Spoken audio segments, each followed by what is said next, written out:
Hello and welcome to The Ring, Euronews' weekly debate show broadcasting from the European Parliament here in Brussels. I'm Stefan Grobe.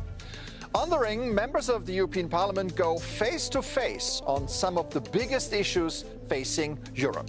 Today, we want to talk about EU trade relations with China, which risk becoming so bad that the European economy may be seriously hit. Luis Albertos has more. Trade tensions between China and the European Union are escalating after Beijing called on EU member states to revise the bloc's proposed Made in Europe legislation. The draft proposal of the European Commission seeks to tighten the rules for foreign companies that want to participate in EU public procurement contracts or benefit from investment opportunities. The initiative, which aims to bolster Europe's industrial capacity, was met with criticism by China's Commerce Ministry, who affirmed that if the EU, quote, insists on this punishment and treats China's enterprises in a discriminatory manner, Beijing would respond with countermeasures. In other words, retaliation. While Europe is trying to navigate a world of aggressive tariffs by Trump's administration, is it heading toward a full-scale trade conflict with China, or can it still strike a balance between protection and cooperation? A lot to unpack here for our contenders, and here they are. Sakis Arnaoutoglou, a Greek MEP from the Socialists and Democrats group. He's a member of the Delegation for Relations with the People's Republic of China in the European Parliament. Advocating a pragmatic approach to global tensions, he cautions against escalation and said, Europe must remain open to cooperation with China, but it cannot remain naive. We need a relationship based on fairness, reciprocity, and transparency. The aim is not confrontation. Nicolás de la Parte, a Spanish MEP from the centre-right European People's Party. A career diplomat, he served as ambassador of Spain to NATO. As an MEP, he's a member of the Committee on Security and Defence. A strong transatlanticist with a geopolitical outlook, he warns about the global power shift driven by Beijing, stating, China's export restrictions are an escalation of the weaponization of trade policies. We have to confront this in a smart way. That means we cannot decouple from China, but we have to de-risk. So let me welcome to the ring Sakis Arnaoutoglou and Nicolás de la Parte. Great to see you, and thanks for coming on the show. Thanks for having us. So, the aim of the ring is to offer our viewers a glimpse at European Parliament debates, so you should feel right at home here on set. Are you ready? I am. Yes, indeed. Yes. Okay, let's start with the thing that made headline just a few days ago. When Brussels presented its Made in Europe proposals to strengthen our industrial base, China reacted with unusual harshness, threatening retaliation. Should we now be scared, Sakis? Of course not. I mean, what we did was actually the logical thing to do because China started it. I mean, started some kind of a weird, let's say, unfair competition and unfair trade that we have to answer back, because otherwise we're not going to be able just to defend our industry and defend what we actually have reached so far, this prosperity that the European Union has, 27 countries together. This is not something that you can achieve just like that. So we have our methods. And so we're going to defend our methods. Nicolás, this is a proposal coming from the European Commission. Is it dead on arrival after all these debates we had?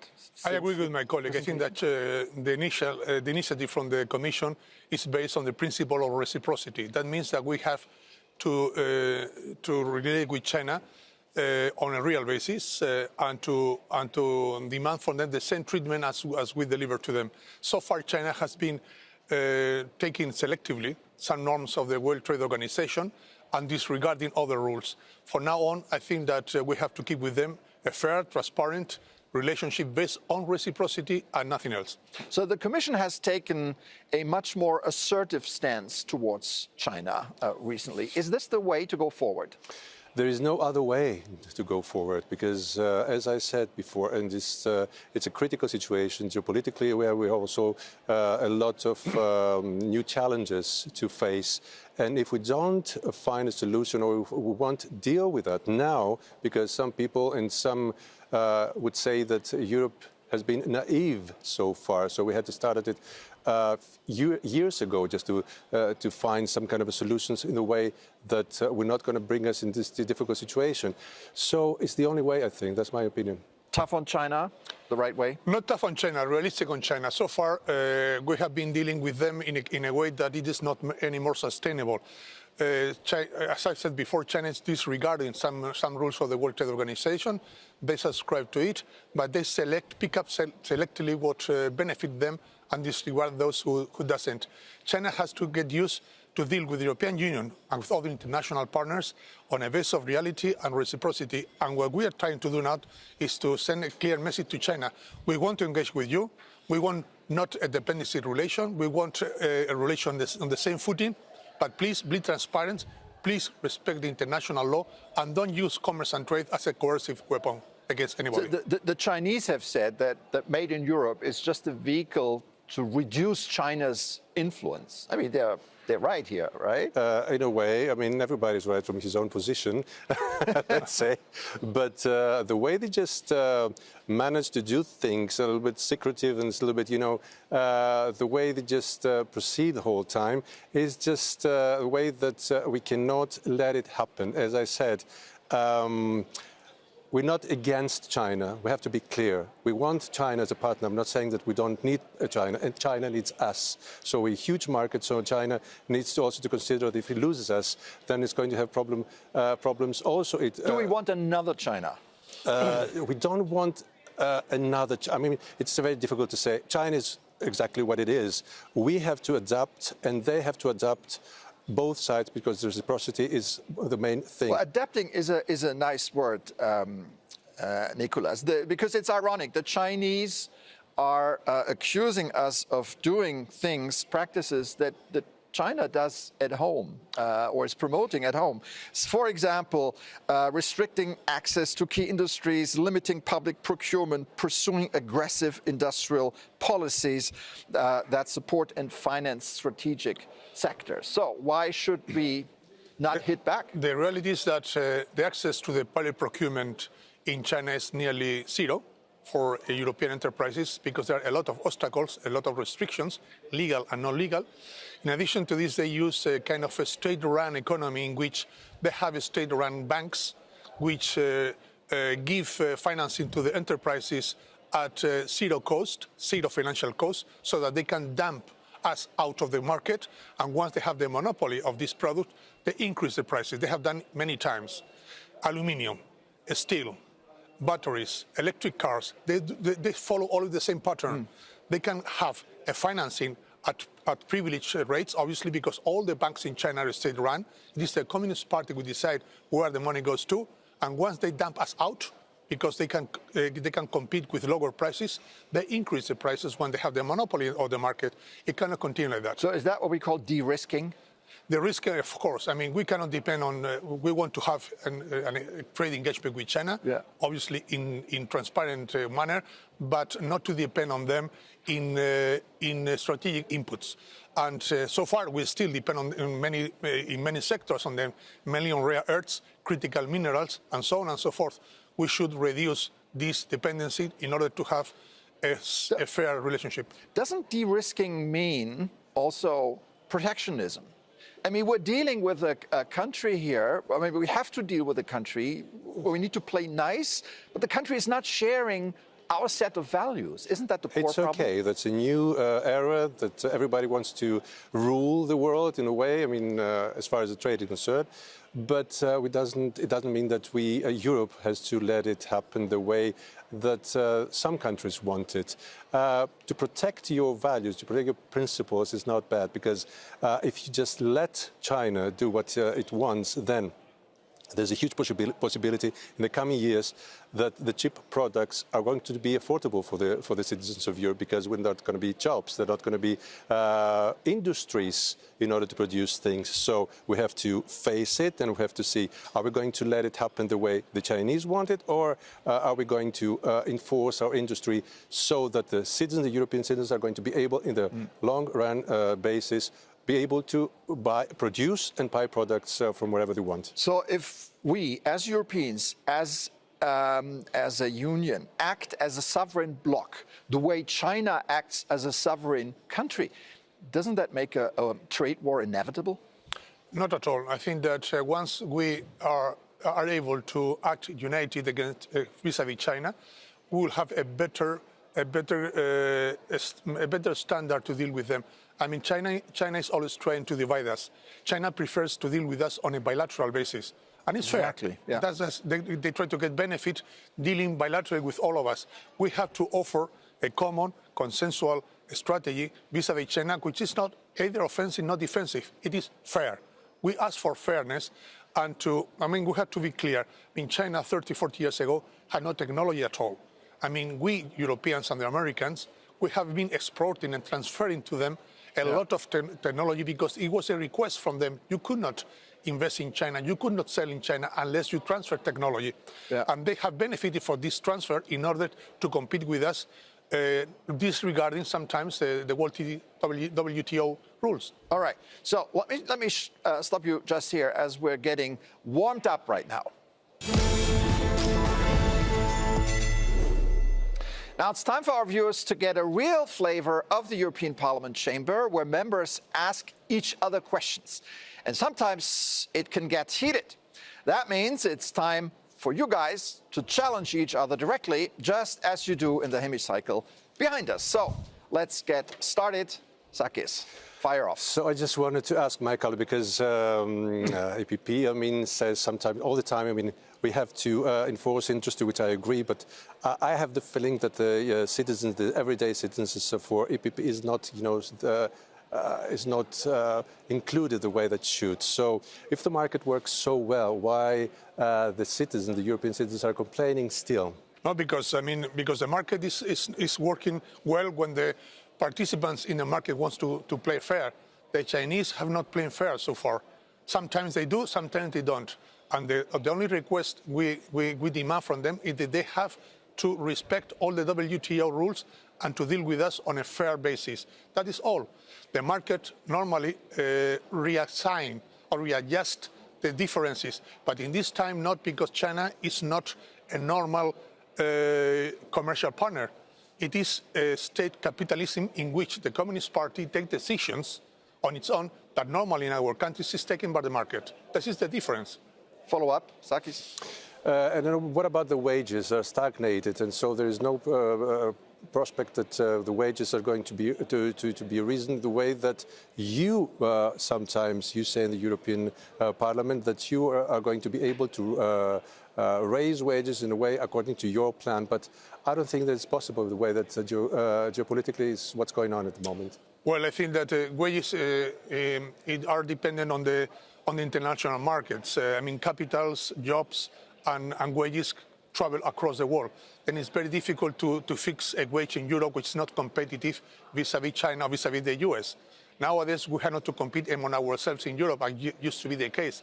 Now we have to compete internationally, very toughly, with the US, with China, and with other competitors. The wages will be the result of many factors, as you know. It's not a question for us Europeans to decide which is the perfect level of wage. The wage is the result of income, of technology, of the workforce training, of input, of the prices of the raw materials, of many things. But it's clear that in an international trade scenario, the competition will be much tougher than before, and the wages will reflect this reality. Okay, Nicolás, carry on and ask Sakis a question. Well, I have a couple of them. To what extent can the willingness to engage in dialogue, as you say, with China be interpreted as a lack of firmness in the face of unfair trade practices? We always have to try. The dialogue must always be here, because otherwise misunderstandings can crop up in a way that cannot be reversible. So I think we have to stick on our values. I've been in contact with Chinese people and stuff, and they're also willing to understand. But we have to make clearer that it's not that we're targeting China. This is absolute what we should do. We just want to protect our values within a dialogue that can bring us closer and closer for the benefits of our nations. Follow up? Yes. Nicolás? In the European Union, If the European Union does not respond with strong measures toward China, what alternatives do you propose to prevent the loss of our competitiveness in key sectors such as electric vehicles, for instance? Yes, we've already trying it with Mercosur, for example, just to find some other markets. But we have to be very careful because EPP is a little bit too open to markets. But we have to also take into consideration that we have citizens, we have producers that might be affected by those openings to other markets. Yes, to opening to other markets, it's necessity, it's necessary, but not with every cost. All right. Well, we've heard the views from our guests. Now it's time to bring in a new voice. For our quote of the week, I would like to bring in Maroš Šefčovič, the EU Commissioner for Trade and Economic Security. A few days ago, he told Euronews how he believes we should deal with China. Take a listen. We are not interested in any trade wars, and I made it clear from the day one, and I engaged from the day one with our Chinese counterparts. I was in Beijing, we had a meeting with Vice Prime Minister Helifeng, and I'm in regular contact with my counterpart. We cannot have a trade deficit 1 billion euros a day. We cannot have deficit 360 billion a year. It's simply unsustainable. I think what we need is indeed strategic patience, lots of courage to deal with the difficult issues, because the war is easy to declare, but it's very difficult to stop.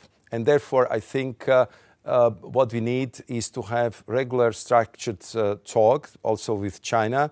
I would say crystal clear about that we would fight a tooth and nail for every European job, for every European company, for every European sector, if we see that they are treated unfairly. That's our job. So we need strategic patience and a lot of courage. Do you agree with him? Yes, I do. The point with China is that they have an overproduction, a yearly overproduction, as the Commissioner has pointed out, of around 600,000 million euros a year. Why? Because there is no domestic demand, because they don't have a welfare state. Then the Chinese, they save much more than us because they don't have any future sustained by any kind of subsidies coming from the state.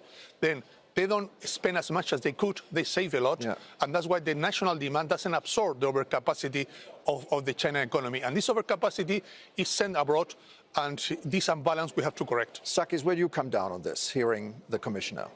I think our viewers have to understand that patience, of course, it's necessary. But on the other hand, we also, as we said, strategically, we have to go on. Europe has very many benefits, but for me, it's the only mistake that Europe still is doing is just to take decisions very slowly. And we need to just accelerate all this stuff because otherwise, I mean, United States and China that matter. I mean, the decision making is so fast that we cannot follow up. So I think we need to accelerate everything in order just to cope up with all the situation globally. Commissioner also said that a trade deficit of 360 billion euros is unsustainable economically and politically. How can we prevent it from ballooning further? Is that even possible, Nicolás? Of course it is. I mean, they have to open their market, not only the private market, but above all the public procurement market that so far, as I've said before, is nearly closed because of so many restrictions. Second, they have to play with the game with the same rules. They cannot have this kind of subsidized help and assistance to the enterprises to compete abroad. These subsidies have to disappear, and they have to compete on the same level of fairness. And third, they have to not to overproduce things that they cannot consume at home and they have to sell abroad. I mean, it's a kind of many factors that we have to balance. Right. And of course, we have to be more aggressive and more competitive in the Chinese market. Sakis. Of course it is possible. If you invest in your industry and you just don't want to have your green transition only by importing products from abroad, especially from China, then you, in the end, is going to end up outsourcing jobs and having no jobs at all, but taking all the products from, especially from China. This is going to be a huge imbalance. So we need to be very, very careful, and we can change the whole rhythm towards Europe. Of course, we have to invest in the right industries. Exactly. Okay, lots of stuff to talk about here. Let's take a break on The Ring right now. We'll be back with more after this. Don't go away.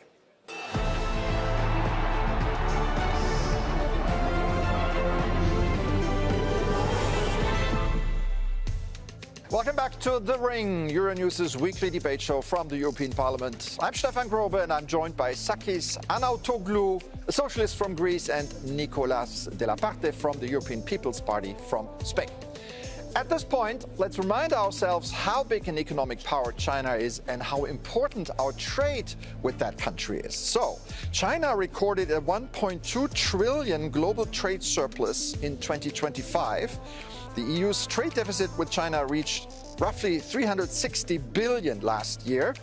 China accounts for 560 billion euros in EU goods imports last year, making it the EU's largest import partner. And EU imports from China increased by 6.5% year on year in 2025. So calls for rebalancing have for the most part gone unheard, right? Is that a dead concept, Sakis? You know, I mean, seeing all this, it's terrifying when you hear all these numbers because actually, when I read it and when the viewers see it, I mean, sometimes it's a huge imbalance and how we're supposed to cope up with it. But it is possible and it is some kind of a way of bringing it back, taking the measure that we said. Otherwise, it's going to be huger, the differences in the next couple of years. Nicolás, to what extent is EU policy towards China being shaped by pressure from the United States? Because this is a player we cannot forget here. I think that we have to have our own autonomous foreign policy and trade policy. I would like to have a kind of common approach with the United States to go hand in hand vis-à-vis China, but we have to defend our own interests and our own identity features. Hopefully with the United States, but we have, as I said, to keep our own approach. That means a couple of things. We have said before that what is the homework that the Chinese have to carry out, but we, on our side, we have also our homework to do. We have to be more competitive in many disruptive technologies in which there is a catching up need for the European Union, whether artificial intelligence, quantum computing, robotics, the data on the cloud, biotechnology. It's not only to request the Chinese to trade fairly. So it is also for us to be more competitive. We need to do our homework. Yeah. Is that also signing the US trade deal with? You need to be very careful when voices like today's voice from the other part of the Atlantic, I mean, send different messages. Okay, you know, Mr. Trump did one very good thing. It brought together the European countries more quickly than it happened before. So I think it's a very nice lesson and it's a huge opportunity just to take advantage of all this. Do you agree that Trump, I might say Putin as well, are kind of helping us to get unified on trade policy? Yes, somehow both of them are external federators. And we perhaps should set up a monument to both of them because they are reinforcing the unity and the coherence of the European Union. When we talk about Trump, be careful what you wish for. Okay. Yeah. No, that's the point. I think that, I mean, the European Union normally reacts before crisis in a way that it doesn't normally do. The point now is that, as my colleague has said, time is of the essence. We don't have too much time to react because things are happening at a pace, at a breakneck pace, and we have to react quickly. We have to set up a clear strategy toward China, which is not aggressive, which is not defensive, it is fair, and we have to demand from them something that we have to do here at home as well. Time is of the essence. Yes. And now it's time to move on to our fifth and final round. And now I want to do something different. I'm going to ask you a set of questions, and you can only answer with a yes or no. All right? Sakis, I start with you. Is access to the Chinese market still essential for Europe's economic growth? Yes. Yes, indeed. Okay. Were the EU's tariffs on Chinese electric vehicles worth the risk of retaliation? Yes. Yes, indeed. But I think the Chinese need to understand that we're not focusing on targeting China. We just try to protect our values. Okay, long yes. Would you buy a Chinese car if it's considerably cheaper than a European one? I would. I mean, I'm not saying no, but the thing is that because, if you don't have the money, you have to do something. Okay. But on the other hand, yes, I would. Yes, you would. Nicolás. It depends on the quality, not only on the price. The quality for me is very important. Excellent. And I think that European cars are better. All right. Are WTO mechanisms still effective? Yes and no, in a way, but we have to reform some because there's some of them are old and things are changing very rapidly. Right now, mechanisms are effective, yes or no? Not entirely. Okay. Is the EU's new industrial policy compatible with open trade principles? Of course, that is one of our main objectives. Yes. Good. Indeed. Are bi-European measures a necessary correction? Yes, in a way. A definite maybe, but yes. Okay. Now, squeezed between Trump's America and China, should Europe become more protectionist? Not at all. No, we don't need to be protectionists, more protectionist to bring protectionism. Stay open, but very careful. Okay. Can Europe realistically compete with China's state-backed industrial scale without similar subsidies? No. We cannot compete, but we have to force them to abide by the international rules, not for us to disregard the international rules. Okay. Finally, was there anything over the last half hour that you agree with your opponent? Well, actually, we have agreed on many things most of the time because we have a very sensitive approach. We expect from China fairness, reciprocity, and good manners in international trade. And we are ready to offer them the same. That's why we share very much our approach. I don't think that there is space for disagreement nowadays when we have something in common, just to protect and save our industry and our European citizens. So for me, I've agreed also in many things with my colleague. Okay, so we have a common ground here between the People's Party and the Socialists. Fantastic. What is good for Europe? That's good for Europe, yeah. Right. And that final answer brings us to the end of this edition of The Ring. Thanks again to Sakis Arnaoutoglou and Nicolás de la Parte for a lively conversation here from the European Parliament. Thanks to our audience at home. If you like, you can continue the conversation by sending us your comments to thering@euronews.com. That's it for today. I'm Stefan Grobe. Take care and see you soon on Euronews.